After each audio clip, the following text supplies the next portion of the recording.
తిరుచానూరు శ్రీ పద్మావతి అమ్మవారి నిత్య కళ్యాణం అంగరంగ వైభవంగా జరిగింది.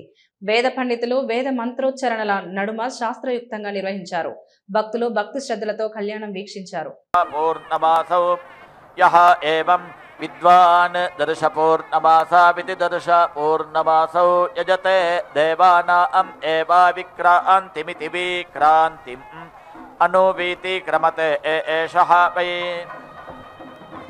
ఓం సంజ్ఞానం విజ్ఞానం ప్రజ్ఞానం జానదభిజానత్ సంకల్పమానం ప్రకల్పమానముపకల్పమానముపక్లుప్తం క్లుప్తం శ్రేయోపసీయ ఆయత్ సంభూతం భూతం చిత్రః కేతుః ప్రభానాభాన్ సంభాన్ జ్యోతిష్మాగస్తేజస్వానాతపగ్స్తపన్నభితపన్ రోచనో రోచమానః శోభనః శోభమానః కళ్యాణః.